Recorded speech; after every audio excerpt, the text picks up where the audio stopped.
سر میرا نام احمد علی ہے، میں 10th قاسم سے تعلق رکھتا ہوں۔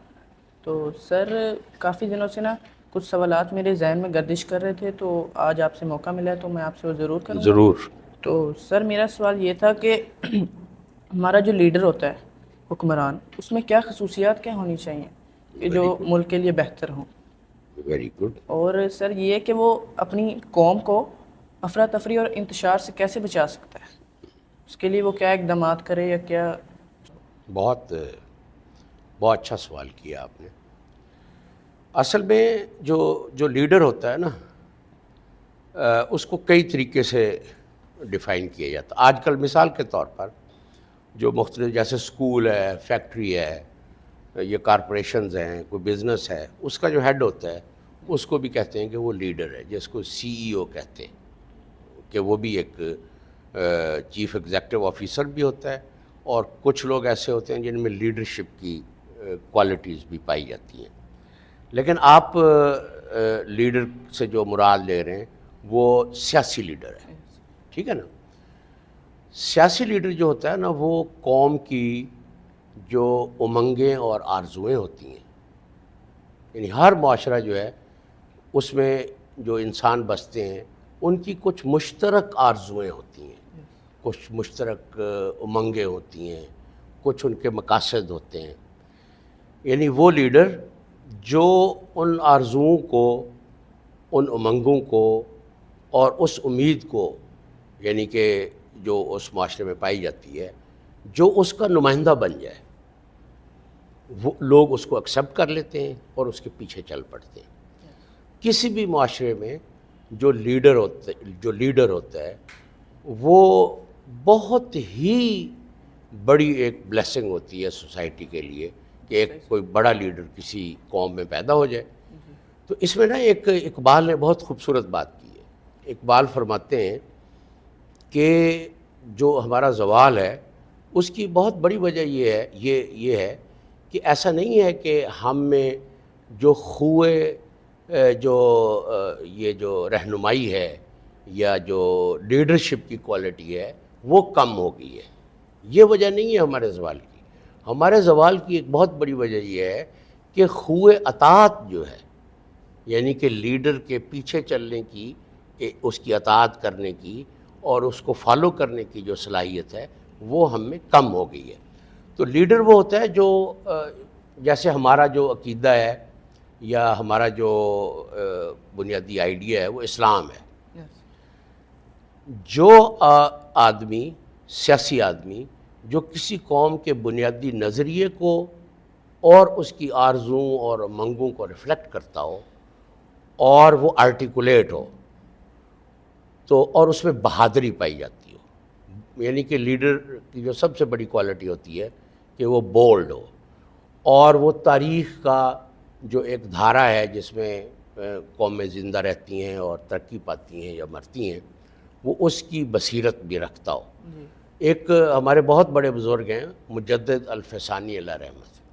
مجدد الفسانی علیہ رحمت کا قول ہے، وہ فرماتے ہیں کہ جس طریقے سے جسم میں روح ہوتی ہے، کسی جو لیڈر ہوتا ہے وہ بالکل ویسے ہی قوم میں ہوتا ہے جس طریقے سے ایک فرد کی جسم میں روح ہے، اسی طرح سے لیڈر جو ہوتا ہے وہ قوم کی روح ہوتا ہے۔ جتنا بڑا لیڈر ہوگا، جتنی اس میں کمٹمنٹ ہوگی، جتنا وہ ہمارے نظریے کو ریفلیکٹ کرے گا، وہ اتنا ہی بڑا لیڈر ہوگا اور لوگ اس کے ساتھ کھڑے ہونے میں اتنی ہی زیادہ مضبوطی کا ثبوت دیں گے۔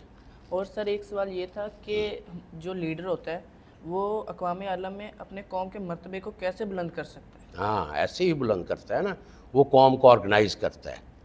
اور جو دنیا ہے نا، اس میں آپ اپنے نیکی کی وجہ سے یا آپ اپنے علم کی وجہ سے یا کلچر کی وجہ سے اب معزز نہیں بنتے۔ دنیا میں معزز بننے کا ایک طریقہ ہے صرف کہ آپ کے پاس طاقت ہو۔ کیا ہو؟ طاقت۔ اور دوسرا یہ ہے کہ آپ بھیک مانگنے کے لیے دنیا میں نہ پھریں، بلکہ لوگ آپ کے پاس مدد کے لیے آئیں۔ ایسے ہی ہے نا؟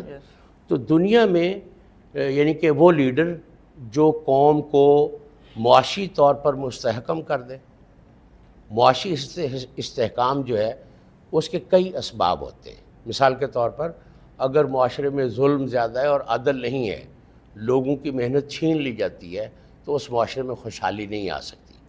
دوسری بہت بڑی وجہ یہ ہے کہ آج کل طاقت کا واحد ذریعہ وہ سائنسی علم ہے.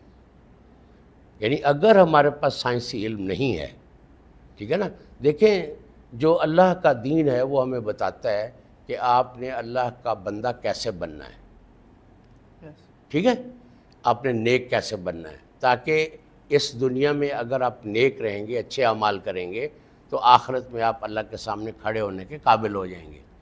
لیکن آپ نیک بننے کے بعد آپ میں کردار کی مضبوطی بھی آ سکتی ہے، سب کچھ آ سکتا ہے. لیکن اگر آپ نے جنگ لڑنی ہو تو اس کے لیے آپ کے پاس وسائل ہونے چاہیے، ٹیکنالوجی ہونی چاہیے، وہ ویپنز ہونے چاہیے، ویپن سسٹمز ہونے چاہیے، وہ علم ہونا چاہیے. تو اس وقت مسلمانوں کی جو صورتحال ہے اس میں یہ ہے کہ وہ سائنسی علم کو طاقت میں تبدیل کرنے کی صلاحیت سے محروم ہو گئے. آپ کا جو بنیادی سوال ہے وہ یہ ہے کہ ایک لیڈر قوم کو دنیا میں عزت دار کیسے بنا سکتا ہے. وہ قوم میں طاقت کے ذرائع کو دریافت کرتا ہے، اسے خوشحال بناتا ہے، ٹھیک ہے، خوشحالی اور طاقت مل کر، یعنی عدل قائم کرتا ہے معاشرے میں. عدل قائم کرنے کے بعد اور طاقت اور خوشحالی قائم کرنے کے بعد ایک قوم اور معاشرہ مضبوط ہو جاتے ہیں. اور جب وہ طاقتور ہوتے ہیں تو دنیا میں ہر کوئی ان کی عزت کرنے لگتا ہے. اچھا سر، میرا آخری سوال یہ تھا جی کہ جیسے کہ اب جو لیڈر ہوتا ہے وہ اقوام عالم میں مسلم دنیا میں سب سے بہتر لیڈر آپ کے نقطہ نظر میں کون ہے، موجودہ دور میں بھی اور جو ماضی میں بھی رہا ہے؟ دیکھیں ماضی میں تو ایک بہت طویل یعنی کہ فہرست ہے نا. یعنی کہ ہمارا معاشرہ جو ہے وہ کبھی بھی، یعنی مسلم معاشرے جو ہیں، تاریخ نے جو بھی چیلنج سامنے لائی، تاریخ جو ہے مسلم معاشرے اس کا مقابلہ کرتے رہے. لیکن پچھلے تقریباً 300 سال سے مسلم معاشروں میں لیڈرشپ کا بحران پیدا ہو گیا، علم کا بحران پیدا ہو گیا، کردار کا بحران پیدا ہو گیا.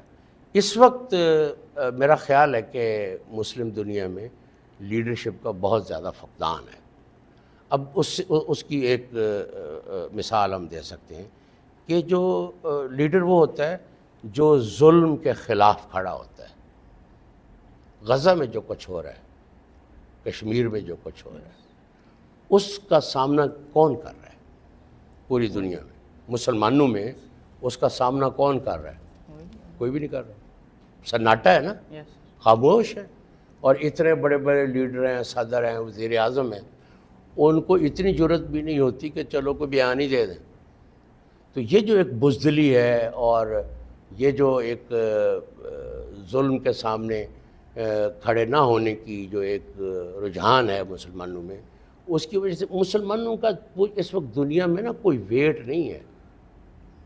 یعنی یہ دنیا جس طریقے سے چل رہی ہے، جو لوگ اس کو چلا رہے ہیں، اس میں ہم ظلم کا اور استحصال کا شکار تو ہیں، لیکن ہماری نہ کوئی بات سنتا ہے، نہ ہمارے پاس کہنے کے لیے کچھ ہے.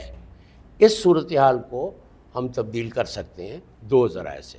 پہلی بات تو یہ ہے کہ ہمیں اپنے کردار کو مضبوط کرنے کی ضرورت ہے. کردار مضبوط کیسے ہوتا ہے؟ یہ ایک سوال میں آپ کے لیے چھوڑ رہا ہوں کہ انسانی کردار کی مضبوطی کے لیے کیا کیا جا سکتا ہے. اس پر آپ غور کیجئے گا، پھر کسی دن بیٹھیں گے تو اس پر بات کریں گے. دوسری بات یہ ہے کہ سائنسی علم کے ذریعے سے ہمیں فوری طور پر طاقت کے ذرائع کو حاصل کرنے کی اشد ترین ضرورت ہے. آج سے 30 سال پہلے، یعنی کہ بلکہ 40 سال پہلے، 79 میں دینگ زیاؤ پنگ جو تھا وہ چینی لیڈر تھا. اس وقت چین دنیا کے غریب ممالک میں شمار ہوتا تھا 79 میں. اور چین کی تاریخ میں 100 سال ایسے گزرے ہیں جس کو وہ کہتے ہیں سینچری آف ہیوملیشن. ہیوملیشن کا مطلب ذلت، جس کو چینی کہتے ہیں ذلت کی صدی. 100 سال یعنی کہ امریکہ نے، جاپان نے، کوریا نے اور برطانیہ نے اور جو استعماری طاقتیں تھیں، ان ساری طاقتوں نے مل کر چین کو لوٹا، اس کے لوگوں کو قتل عام کیا، اور ایک صدی تک ان کو سمجھ نہیں آتی تھی اس کے لیڈروں کو اور اس کے جو اہل علم تھے کہ کیا کریں۔ وہ ذلت کی ایک صدی گزر گئی اور وہ کچھ نہیں کر سکے۔ پھر ایک آدمی آیا، اس کا نام تھا دینگ زیاؤ پنگ، چھوٹے سے قد کا آدمی تھا۔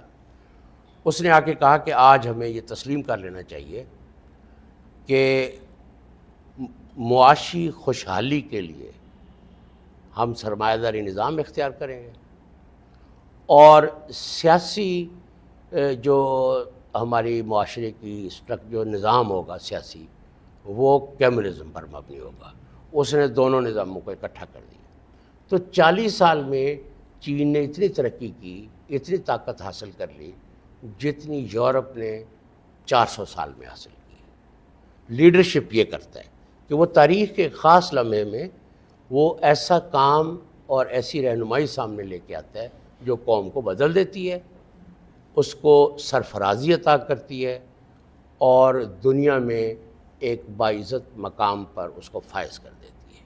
یہ لیڈر ہوتا ہے جو، جیسے اس کی مثال ہے یہ جو دینگ زیاؤ پنگ۔ تو اس وقت مسلم دنیا میں مجھے تو کوئی آدمی نظر نہیں آ رہا۔ یہ مہاتیر محمد تھے جو بہت زیادہ ووکل تھے، لیکن اب وہ اتنا بوڑھا ہو گیا کہ کچھ کر نہیں سکتا، پھر وہ اتنی بڑی طاقت بھی نہیں ہے۔ اور طیب اردوان جو ہیں ان سے ہمیں بڑی امیدیں وابستہ تھیں، لیکن یہ غزہ کے کرائسس میں جو صورتحال پیدا ہوئی ہے، جس طریقے سے اس نے اس کو ریئیکٹ کیا ہے یا اس کو فیس کیا ہے، وہ بھی بہت مایوس کن ہے۔ تو واحد اس بحران میں جو فلسطینیوں پر ظلم ہو رہا ہے، جو سب سے زیادہ ووکل اور جو سب سے زیادہ مضبوط کردار ادا کیا ہے وہ ایران نے کیا ہے۔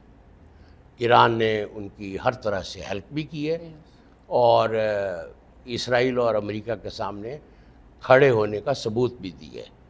تو باقی دنیا جو ہے وہ تو ایک طرح سے سناٹا ہے، بلکہ وہ اسرائیل کے ساتھ ملے ہوئے ہیں اندر سے نا۔ جتنے مسلم ممالک ہیں نا مڈل ایسٹ کے، جیسے مصر ہے، سعودی عرب ہے، UAE ہے، عمان ہے، قطر کے علاوہ جتنے مسلمان ملک ہیں وہ سارے اسرائیل کے ساتھ ملے ہوئے ہیں اندر سے۔ تو ایسی صورتحال میں ہم اپنے لیڈر سے کوئی امید جو ہے وہ نہیں باندھ سکتے، لیکن مایوس نہیں ہونا چاہیے۔ کیا خبر کہ ہر فرد ہے ملت کے مقدر کا ستارہ، تو کیا پتہ کہاں سے کوئی فرد آ جائے جو اس قوم کو سیدھے راستے پر لگانے میں کامیاب ہو جائے۔ Thank you. Most welcome.